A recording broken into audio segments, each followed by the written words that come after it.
Hello, yellow. Well, thank you very much one more time joining me here again on your favorite hot show talk shop, where we tell it like it is and let the chips fall where they may. And as we always say, what time is it? And your response, that's right, it's Nation Time. It's Nation Time. And we are back again on Nation Time, and we'll say it all the time. Truth crashed to earth shall rise again. All right, man. And I'm telling you, man, today I'm shooting the breeze. You know, I'll talk a bit on Sona. I'm shooting the breeze. But you remember, I think you know this guy. He's in Kumasi. I met him once. A friend of Kweku Chains. Kweku Chains, eh? Kweku, if you're listening to me, big up to you, man. You know, people are asking me, it's okay. I said, who makes you laugh? Well, plenty of people make me laugh, man, but among them all, one of them is Kweku Chains. Because his humor is deep, or can't somehow drink crass washes. So Kweku Chains makes me laugh. And one thing he said that I always remember that I'm going to quote today, Kweku Chains, with a quite kind permission. Kweku Chains said, Ghana is God's comedy channel. I thought it was so funny. He says Ghana, it is God's comedy channel. Basically what we're saying is that when God gets bored, you know, you think God is always busy doing serious things. Sometimes when you're bored, or since you're bored, when God gets bored and he wants to chill and relax, then you tune into his comedy channel. Where's his comedy channel? If you're in Ghana. He watched Ghana and loves more, you know. And I am thinking, if God's favorite channel is the comedy channel, the favorite program for him now is the vetting in Ghana. Oh, it's a complete comedy. You know, one time I said this, and I get to what I want to talk about today. One time I said this, actually, let us move in a new direction now that we are resetting the nation. With dynamism, with vim, with vigor. Let's do things that set us apart. Now, when they are talking, I say, oh, but in Ghana it is done differently. Or this is how they do it in Ghana. That's where I want us to get to. But my fellow Ghanaians, they don't think like that too. They think, say, everything should be done according to how others do it. I remember I talked about the vetting. And I talked about how needless and useless some of these questions are. One of the most wasted things I see happening in Ghana is the vetting. Master, I think it's so useless to come and sit in front and then you ask them when they were married and all those happy personal questions. No. But this is my idea of a solid vetting. Anybody who has been nominated to fill a position should be given at least 20 minutes to do a PowerPoint presentation of what they hope to do with their ministry. They may announce the deputies, but that is not their power. But in the future, the ministers, if you are nominated as a Minister of Health, come with a PowerPoint presentation. 10, 12 pictures and project it to the vetting committee. This is my vision of how I'm going to change the health sector. This is my vision of how I'm going to do this agri sector. Show us by PowerPoint with numbers and figures, one by one. And when we are done, then the committee can ask you questions. How do you hope to accomplish this? Or when you accomplish this, what would you do with it? Do you know what it will do, folks? It will force the ministers to think, because they actually have to think and plan of what they will do in their ministry before they go in, not to plan on how to answer questions. When you go and sit down there and talk about your CV, me say, talk about your CV, then they throw questions at you. So are you married? And all those petty... No. Treat it as a serious obligation. You're a minister. You're going to be a minister of state. How do you handle the segment that you'll be giving? Come to Parliament with a PowerPoint presentation. Everybody that is there has been nominated. And when you come and sit down, just introduce yourself and do your PowerPoint presentation. This is what I want to do. These are my statistics. These are my figures. Come professional. And then let the committee ask questions about your PowerPoint presentation. I think we have to upgrade ourselves, so our thinking and everything. And some boy, I don't remember his name, you know, occasionally I breeze through some of the comments. He wrote to me angrily, have I seen the vetting in the US before? They can ask questions. They can even ask personal and sexual questions. You know, that first remark said a person is not a deep thinker is by referring to the US. Have you seen the vetting in the US before? Why am I saying the person is not a deep thinker? In his mind, if it's been done in the US, then that is the standard. We should all go by the standard, because according to him, they do that in the US. But the people who are of my ilk, the people who are of my thinking, who believe that we are building this nation, we are aiming at Ghana being the go-to place. If you want to talk about anything, say, hey, but they do it differently in Ghana. That's where I want us to get to. Eh?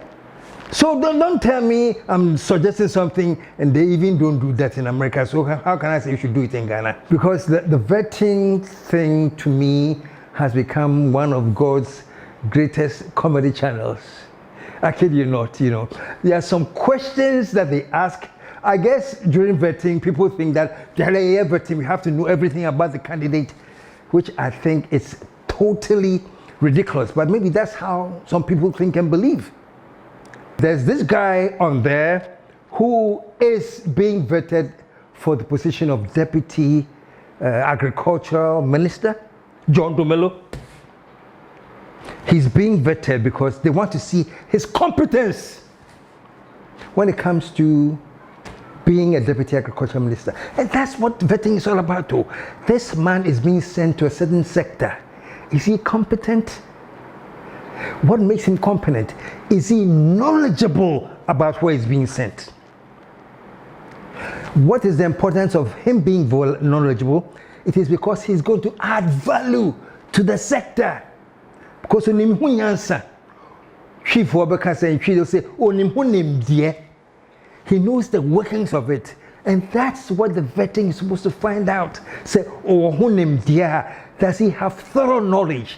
So, silly me, I'm thinking that if you are vetting somebody like that, ask him questions on agriculture, on poultry, ask him on the global view, ask him things that will confuse you that, hey, Charlie, this man knows about what we are vetting him for. I'm sorry, but if you have somebody like John Domelo sitting in front of you, and the question you ask him is, what's your religion? Are you Catholic? Rosary? How often do you use the rosary? I am sorry. I'm sure God is watching the comedy channel going, oh my goodness. God has a good laugh. At least, Afenyo, you should be very proud of yourself. You can make God laugh. Does he have a rosary? Listen to this. Thank you, Mr. Chairman. Are you a Catholic? A staunch Catholic. Ah, okay. Do you have a firm belief in the rosary, the power of the rosary? Yes, Mr. Chairman, I have one here. Yes, please. You brought your rosary? Yes, please. Are you familiar with St. Francis of Assisi's prayer? No, that one I didn't get there. Do you belong to any of the Catholic lodges? You know, the Catholic Church has some fraternal societies, the lodge. The Catholic Church also has lodges. The Knights of St. John's, the Marshal. These are lodges in the church. Do you belong to any of them? Thank you, Mr. Chairman. Apart from being a mass servant when I was young, I don't currently belong to any society in the Catholic Church. Are you a regular churchgoer? No, I'm not going to use churchgoer. Sorry. Are you an active member of the church? And if so, which parish do you belong? Thank you, Mr. Chairman. Just be honest. You've been honest thus far. I mean, just be honest. When I was in Tema, I entered St. Joseph the Worker Catholic Church. before, currently. No. Okay. Let's move, because you are the last for the day, correct? Yes, please. And we want to finish you quickly. Thank you. Currently, where is your parish? You've not been to church for a long time. You know, let's close this matter so that we make progress. You know, let's close this matter and then we make progress. Mr. Chairman, I currently attend Mary Mother of Good Counsel Church Airport. Regular? It depends on your definition of No, regular. okay, so I will define it for you. Do you pay your tithe in the church? They have your records of tithe pay? My dues, yes, please. You regularly? Yes, please. So who is the parish priest there? The rosary, whether he pays his tithes or no communion, and which kind of communion one does he want? Because there are some who want diet communion. Folks, this is what I'm talking about. What has this got to do with one's competence in being a deputy minister? And I think this guy is being vetted for the Deputy Attorney General. Deputy Attorney General. What would you want to find out about him becoming the Deputy Attorney General? What about his nature? What is that he experienced that can help him work and execute properly his responsibility as a Deputy Attorney General? Next thing I know, they're asking him about certain cultural dances in the Volta region, Agbaja or Swakiti, whatever the dances. Not only that though, whether he can dance more for the committee. Listen to this. Agbaja dance, do you know how to dance it? We dance in my side of the Volta region. We do not dance Agbaja. We dance a couple of them. We have Akpi. Do you know Akpi? Uh-huh. Then we have Bobobo. I believe you know Bobobo. So, honorable nominee, kindly demonstrate the Akpi dance a bit, just for a second. He wanted somebody who is being considered for the position of a Deputy Attorney General to do a dance. And at that point, the chairman said, "Oh, my friend, this is pushing it a bit." He didn't use those words, but he says, "I think I overruled this question. It is not necessary." And that began a whole series of back and forth. Because according to Afenyo Markin, because the chairman had overruled the request for the guy to dance, he was being whimsical and capricious. And this is where the fun started, you know, because the chairman said, listen. We are talking to a prospective candidate for the Attorney General. Dancing Agbaja is not part of the terms of reference. I can't see how you can call this whimsical and capricious. So kindly withdraw what you have said.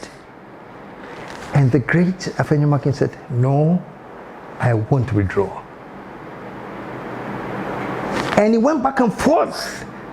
And when at one point he said, "You rudely interrupted me when I was questioning," and the chairman said, "Even the rudely cry, withdraw that too." So we went back and forth until the chairman decided, "Okay, consider this your last question." Listen to him. Honorable nominee, the question is overruled. You are not going to demonstrate.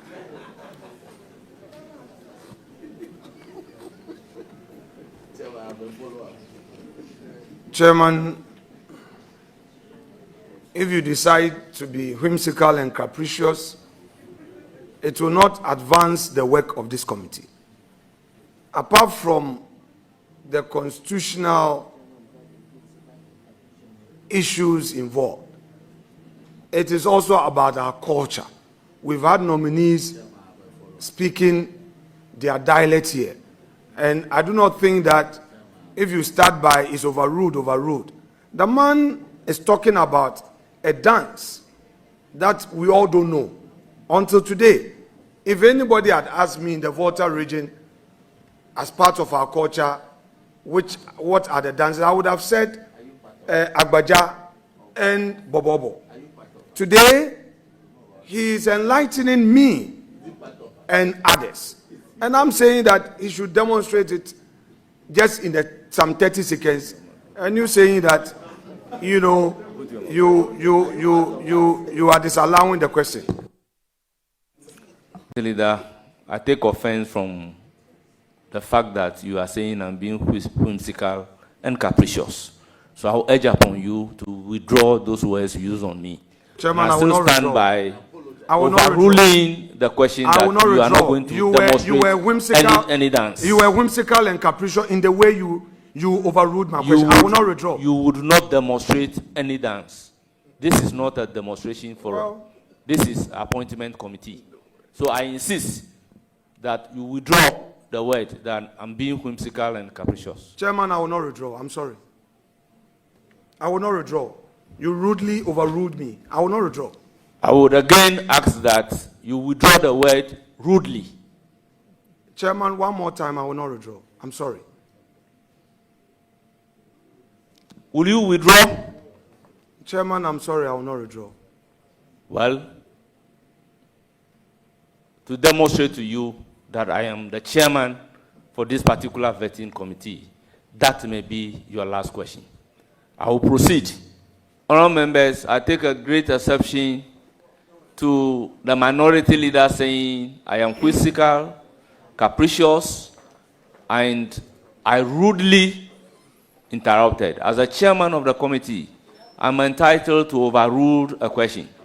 When you want to convert the appointment committee, and for that matter, the vetting room into a dancing floor, I think the just thing for me to do is overrule that particular question. In Parliament, anytime unparliamentary language is used by our rules, you will be requested to withdraw and sometimes apologize.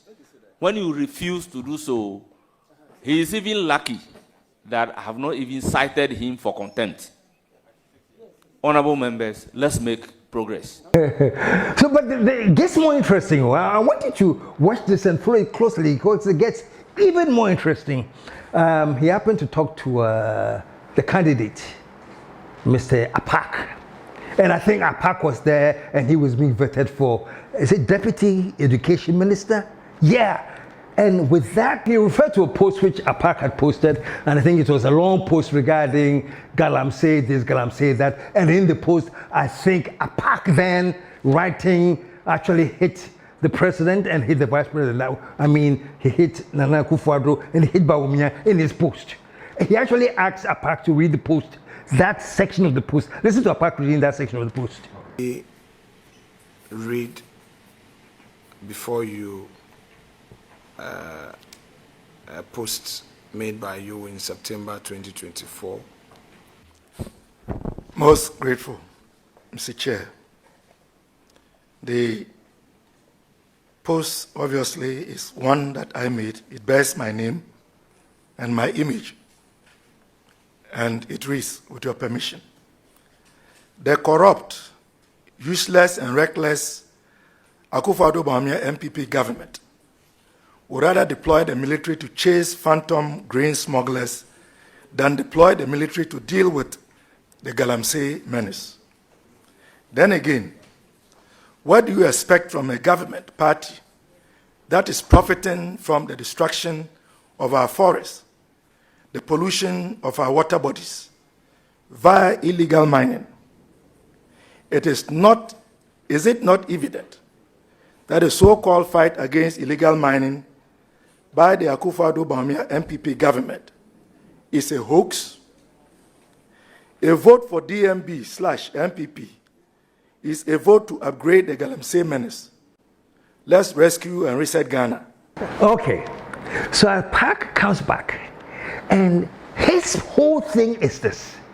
You did say things about the president and his vice, and something that was actually implying that there was a issue of the whole party, and I think that was wrong. Something similar has happened under the NDC, and we can't use that same. Basically, his argument was that it was wrong, and he actually asked Apak, do you withdraw that statement? Do you apologize and do you retract that statement? And listen to APAC. The first paragraph of your statement.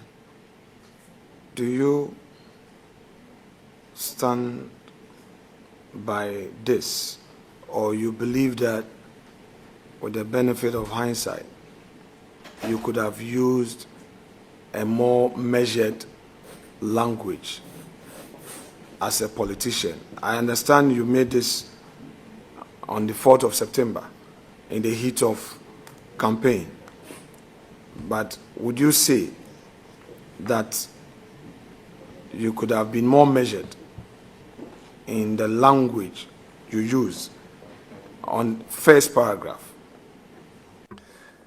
Honorable Chair, with hindsight, I must admit that the language was rather harsh. I'm grateful. Let's have a look at paragraph 2 of the same statement. Then again, what do you expect from a government that is profiting from the destruction of our forests and pollution of our water bodies via illegal mining? You see, you are not talking about the Frimpong Boateng report, though it's not before us, was talking about excesses of some individuals, like we have today. Today, your government is less than 2 months, but you know that last week, the minister, Omar Kofi-Boa, came to lament as to certain actions of people who are party members and are doing certain things. So I just want us to situate things right. You know, can we loosely also say that because a constituency chairman is doing something and same is even affecting the image of government, it is the government? So, respected colleague, please give us an appropriate answer in respect of paragraph 2 so that we can make progress. Most respectfully. Most grateful, Honorable Chair. Honorable Chair, given the context provided by the Honorable Member, it is only fair and appropriate that I concede that I was rather too excessive in blaming an entire government for the infractions of a few. I'm grateful. Wonderful, wonderful. You had APAC, and this is what I want you guys to see. When APAC answered like that and actually retracted, listen to how gracious Afenyo Markin was because APAC had retracted. Listen to Afenyo Markin. This comes without doubt, you being of the academia stock, and you've earned my respect. For the records, I am done with Honorable Clement APAC. I don't have any question again. It is only fair that when a nominee appears before us, constitutionally he's qualified under Article 78, and key matters that are of controversy, he is honest enough to say he's sorry about it or he takes them back. I do not think that for my purpose I have any more to say. I will yield. Great. So obviously Afenyo Markin was very, very happy. He says, look, I appreciate what you have done. It shows that you're humble. You're all right, man. End of discussion. I don't have any more questions for you. You have done what I wanted. You have shown humility. You have shown respect. And what I liked about this thing was that not only did he commend APAC for being humble, he actually taxed APAC to speak in their own language to advise the youth. Advise the youth on some key things that he thought were very important for the youth to know. One of them was industry, working hard, and the other was humility. Listen to this. Now, in Kasim, let the youth understand that it takes humility to rise to eminence, and it takes industry to rise to eminence. And through merits, you get to higher heights. Let them be inspired by this in Kasim. Thank you. Grateful, Mr. Chairman. Kasnaba Mama Awaraba. Ayabumu. Aba Melone. Ana yetu. Anu non chanamo. Ako mujiburu. Oma nundo nenga. Di beyond na lorbato. Wow. And he gave that advice about humility. Show him some love, man. Show him some love. And a big up to you, Afenyo, you know, for remembering the youth that messages of humility in the industry is something that must be inculcated in the youth. At least for once you are showing something, you're giving signs that these are things that you want inculcated in the youth. Beautiful. But then again, what happened? What happened after telling a park to talk to the youth about how it is good to be humble, how it is good to actually, learn humility. And you had a little tiff with your chairman, and the chairman said, I want you to apologize and retract. And you said, in plain terms, I will not do it. I take offense from the fact that you are saying I'm being whimsical and capricious. So I'll urge upon you to withdraw those words you use on me. Chairman, I will not stand withdraw. by I will not overruling the question that you are not going to demonstrate you were whimsical, any dance. You were whimsical and capricious in the way you overruled my question. I will not withdraw. You would not demonstrate any dance. This is not a demonstration forum. This is appointment committee. So I insist that you withdraw the word that I'm being whimsical and capricious. Chairman, I will not withdraw. I'm sorry. I will not withdraw. You rudely overruled me. I will not withdraw. I would again ask that you withdraw the word rudely. Chairman, one more time, I will not withdraw. I'm sorry. Will you withdraw? Chairman, I'm sorry, I will not withdraw. Well, to demonstrate to you that I am the chairman for this particular vetting committee, that may be your last question. I will proceed. Honorable, just a few seconds ago, you were trying to get the youth to understand humility and industry. So there you were, right there on national television, before the very youth that you are trying to educate, before the very youth that you are trying to send them messages of humbleness and humility. You say, I won't apologize. We went back and forth with the chairman, and so the chairman said, okay, then you're through with it. That's your last question.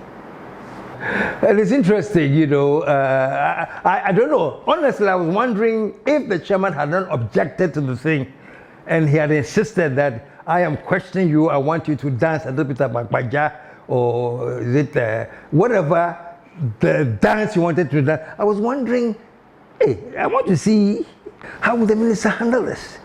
I mean, is he going to play music? Are they going to get some loudspeakers at the vetting committee room, blasting some Agbaja music or Bobo music? I don't know. How was he going to dance to it? Anyway, that's why God thinks that this is his best comedy channel. Now let's move on to the Sona, you know. And I think by all intents and purposes, the Sona is always, I mean, if you're a president and you're delivering the state of the nation, you have to do your best to bring out confidence and point out the things that you do to lift the people up. And I think to the large extent, Mahama did that, you know. I mean, come on, man. We have come out of a very traumatic 8 years. Very, very traumatic 8 years. And as Mahama himself was saying, the 8 years has put Ghana's economy in an intensive care unit.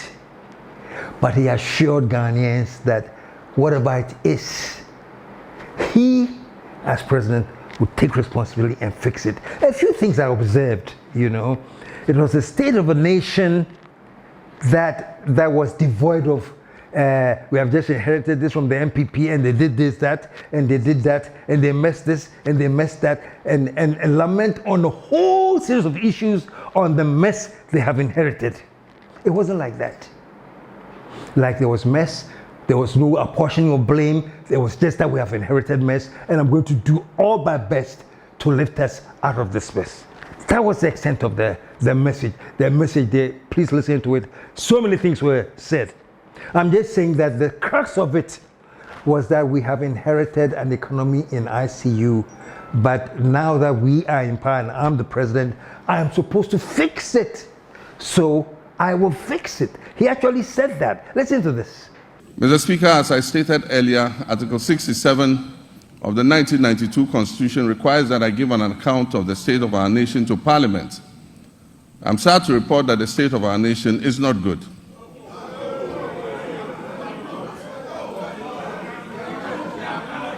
Our economy is in crisis, and our people are suffering unprecedented hardships. Mr. Speaker, it's not my style to lament and shift blame when confronted with challenges. My approach is to accept challenges and work hard to resolve them. Indeed, this is precisely what the people of Ghana elected me to do. I have therefore not come here to lament on the state of our country, though there's much to lament about. I understand why I was elected with such high voter confidence, and that is to solve Ghana's problems. I, John Dramani Mahama, I will fix the economic crisis confronting our country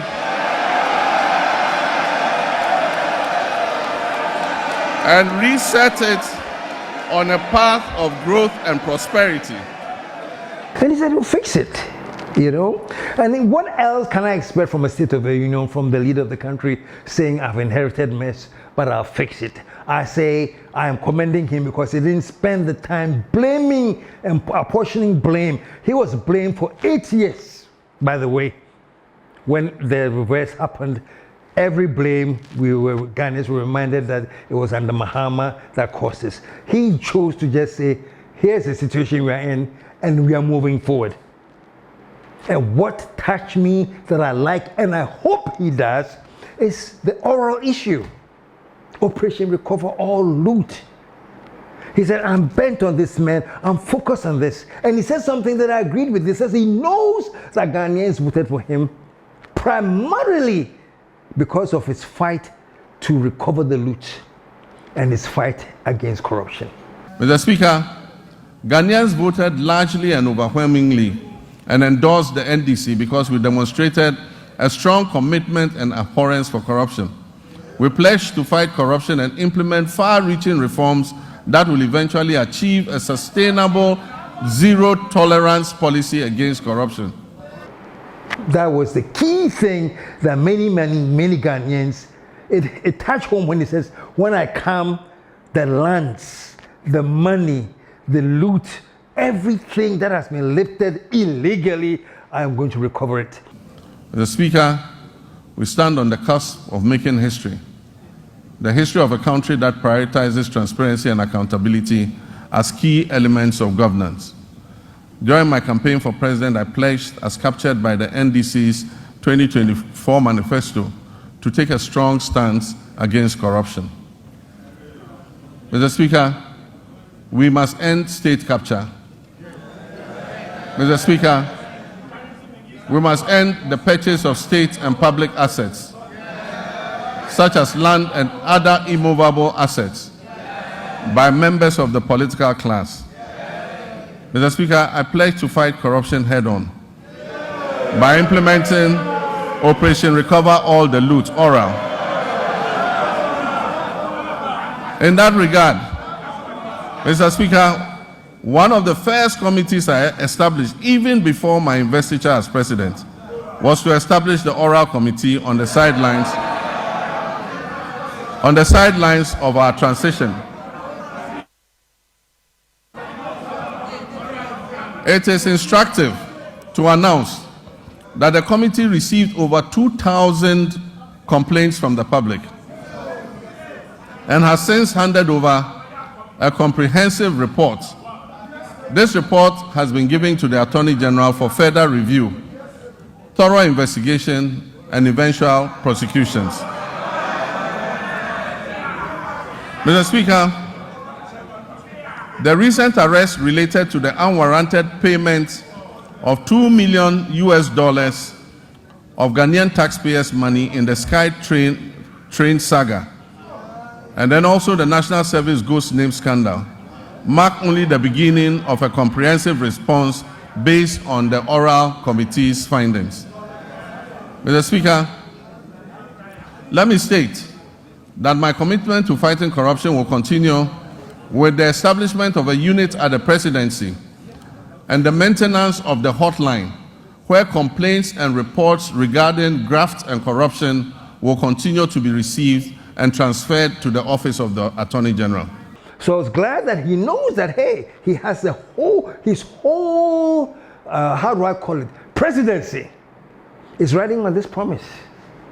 And he knows that if he does not deliver on this promise, Otilo, Oko, his whole presidency is running on this promise that I'm going to recover this loot. So here we go. You know, this NSS thing, National Service Secretariat thing, which I thoroughly believe there was a whole mafia behind it. No, I know the woman benefited. I know there were tons and tons of money involved. I just, to this date, dear KSM, I refuse to think of this whole operation was set up and the beneficiary was just that one Gifty Oware. You lie bad. People are involved. There's power involved in this. There's a whole cartel. And I hope that whatever investigations that they're doing, I know that for now, Gifty's, I hear the president said his bank accounts have been frozen while they investigate and all of that. I am waiting for them to get to the investigation where we realize that Gifty was one of the people in the whole cartel that benefited from this. And all of them should pay for the loot. Mr. Speaker, as part of our Operation Recover All the Loot policy, ORA, I've already tasked our investigative bodies to bring the culprits of the National Service Ghost Name scandal to justice. Such brazen theft of public funds must not go unpunished.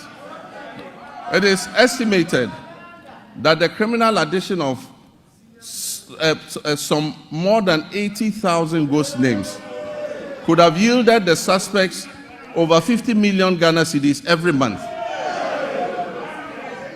Unfortunately, some of these suspects are believed to have absconded from the country already.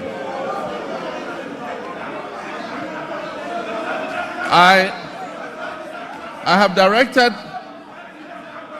that they be declared wanted and their assets traced and frozen until investigations are completed. You know, I mean, this is the only thing I was saying prior to the election and even after the election. All I was saying was that we have gotten to the stage in our development as a nation where we are falling so low. As a nation, we are falling so low that we don't have a choice but to get back up. So my whole point when I was doing talk shop before the election, all I was saying that change must come.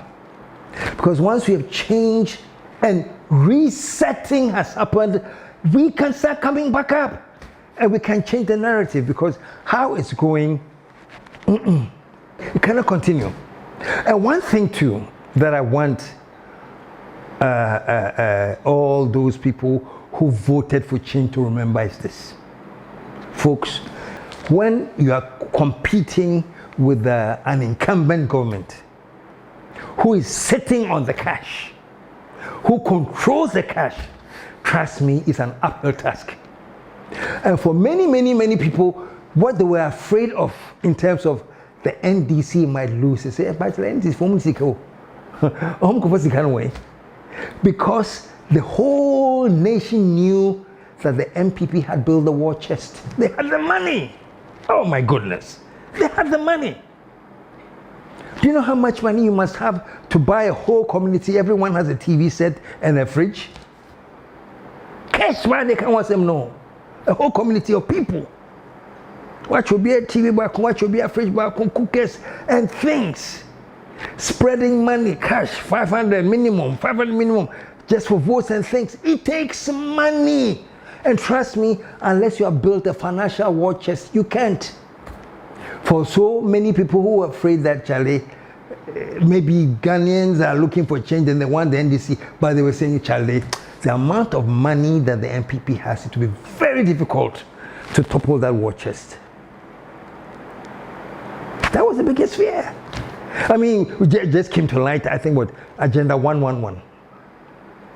$400 million for Agenda 111, and not a single one was complete. A promise was made to build 111 hospitals. Mr. Speaker, I'm sad to note that there is no dedicated funding source for such a gargantuan project. There is no dedicated funding source for this gargantuan project. Mr. Speaker, for the record, as I speak, not a single Agenda 111 hospital is operational. In any part of Ghana, I challenge you, not one is operational. Mr. Speaker, and it is worth disclosing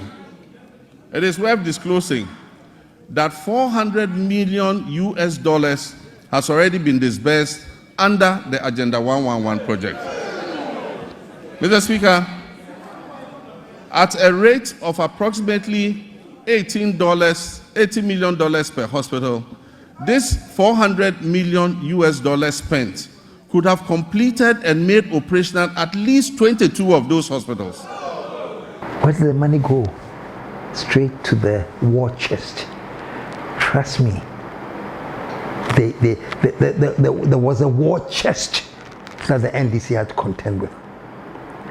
And that is why every time I say this, when in spite of all of that, Ghanaians voted and voted massively for the NDC, that is the very reason why Mahama would say that, Charlie, he's focused on recovering the loot. And he's focused on fixing the economy, and he's focused on fighting corruption. Because I tell you, Mahama and NDC, your existence is riding on these three things. So, if you fail to deliver in any of these one areas, trust me, Ghanaians will go, you can't. What we said was true. What we said was true is that they are all the same. Because as much as we voted massively, hugely, decisively for the NDC and give them our support that please come in, because we are backing you to recover our loot. We are backing you to reset this nation. We are backing you to dig us out of this hole. We are backing you. If through all of that, it ends up that it's just like one of the things to, then of course, even I call myself an eternal optimist. I'm always confident that things must change. Even I would then say, yeah, say yampa, uminatisa. But for now, no. I'm holding on to the truth and the fact, there is going to be a difference. There must be a difference. And let me end on this, Me, I always say that I know that me idealist. Because I just speak of things that I know it won't happen in this generation. But I know that there's a generation coming on. There's a generation coming Some of us may live to see it, maybe not, but there's a generation coming that will think differently. For example, look at the nation Ghana, where we are now. Look at the mess, the filth that we have been dug into. It's so bad. And what I was thinking, honestly, what I was thinking is this, and call me say I'm crazy because it's crazy, but maybe it's out of respect and the hope that I have. This is what I was thinking. After the president has finished speaking, and Mahama Ayariga was giving the chance, majority leader, also you to speak. Thank you very much, Right Honorable Speaker. Right Honorable Speaker, we wish to thank His Excellency the President for fulfilling his constitutional obligations under Article 67 and duly presenting to us a message on the state of the nation. Mr. Speaker, what has happened to our economy and our country and the presentation that has been made says it all. It is sad, it is unfortunate. But His Excellency the President has brought us hope. Hope for the youth of this country. Hope for the women. Hope for the Okada drivers. Hope for the private sector. Hope for students.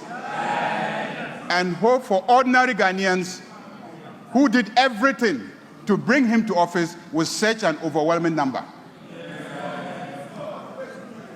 Mr. Speaker, we have no doubt that everything outlined here gives hope, and this House will support His Excellency to deliver on his commitment. But more importantly, this House will support His Excellency to deliver on the promise of accountability. Those who so damage our economy must be held accountable.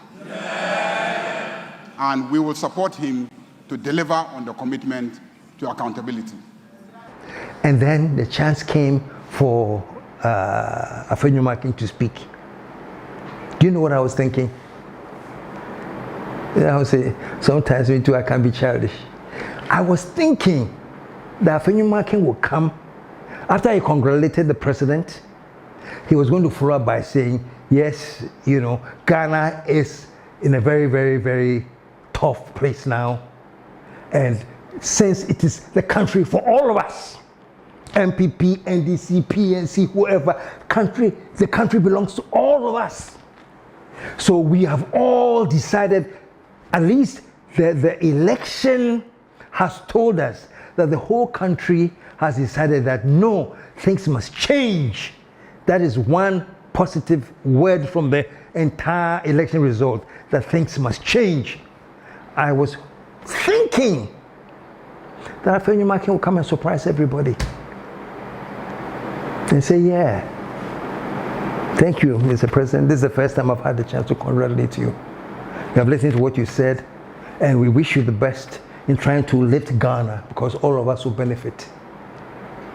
So for once, let me surprise the nation and say, all we say now is that Yetamwachi.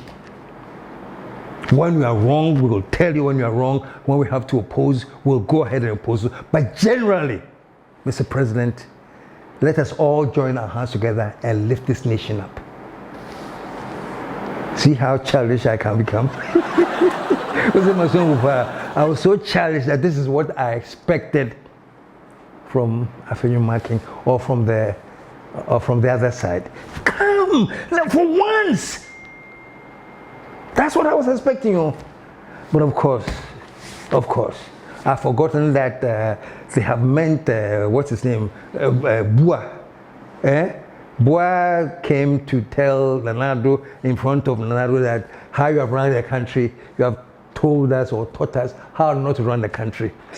Let me remind His Excellency, Honourable Speaker, that his tenure in office will remain a timely reminder of how not to govern the country.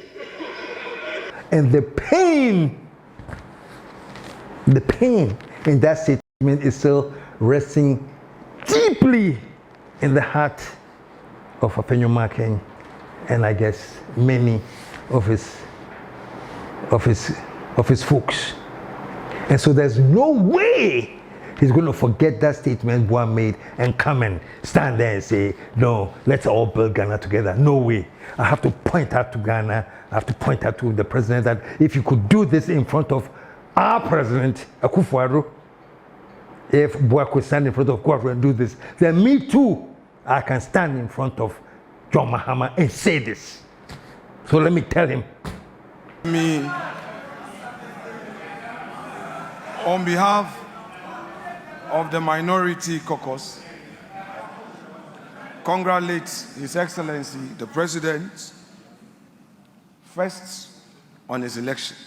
This is the first time after the election that he's been to this chamber and to deliver a message on the state of the nation. Our side take this opportunity to congratulate you and wish you well. On the 21st of February 2013, you notably said, quote, Mr. Speaker, the meat is now down to the bones. This was on the occasion of your address to Parliament.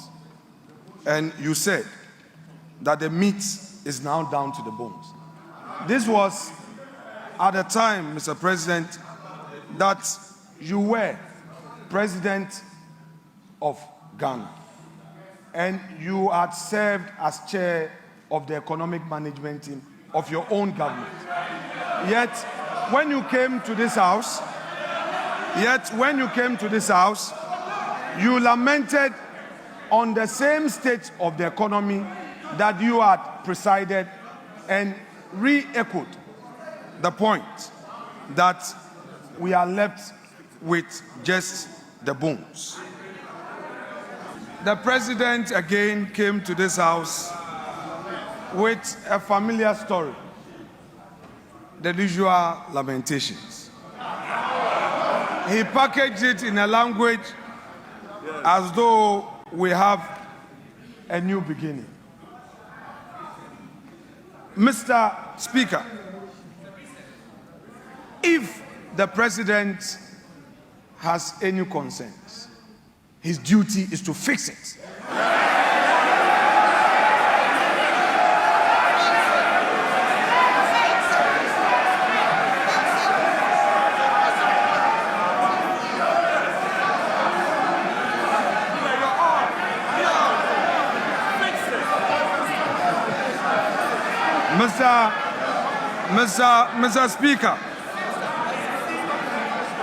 Mr. Speaker, His Excellency, the President, has announced to us a cabinet of 19 with only 2 women. The daughter of the founder of this NDC, Zaneto Rawlings, is missing. Hajia Ladi is missing. Helen Intosu is missing. Where are the women in this government? The Vice President. Honorable members, please, order.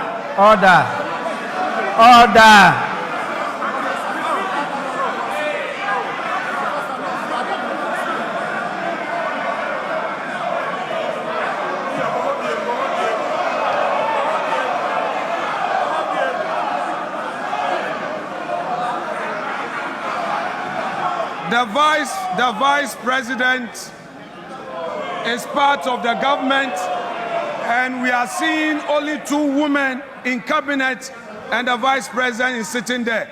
In percentage terms, we have only 10% of women in cabinet. He has today told us that we have 2.2 million Ghanaians unemployed. But what he has forgotten, that in his administration, in less than 100 days, all we know is sack them, sack them, sack them, dismiss her, dismiss her, dismiss her. Mr. Speaker, on the streets of Accra today, the youth of the country are saying that Mahama Bakun termination bebre. Speaker, today, Mr. Speaker, today we are seeing the 184 or so filling this chamber, the 183, plus the independent MPs who have caucused with the NDC. Today, this house is full. But, Mr. Speaker, Mr. President must know that the majority is frustrated. They don't come to the chamber because there are no jobs for them. Mr. Speaker,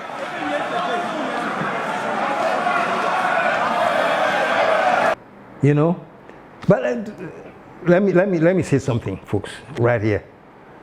Of all the mess, there's one thing he said that I agreed with, and you know me, I won't hide it. I really think the point he made that the NDC cabinet of 19 had only 2 women, and then a point. It's a point. And considering that the NDC has a female vice president, one would have thought that the impact of a female vice president would have been woven into the decision to put up a cabinet and maybe increase the female presence in the cabinet. And on there, Afenyo Markin, I agree with you on that. Me, I'm straightforward. Okay, I agree with you. But generally, the other conduct of you came and represented things and there was a lie, this lie, that one there, to me, it was just being politically childish, which is expected when they started singing and all that, you know. It's any name kwalasem.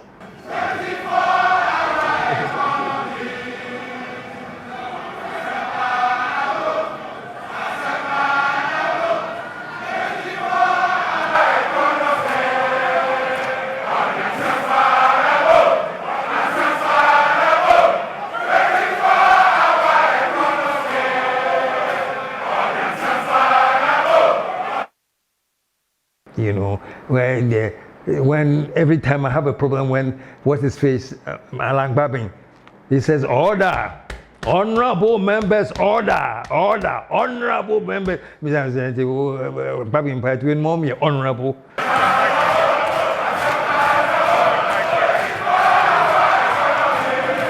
Honorable members, order.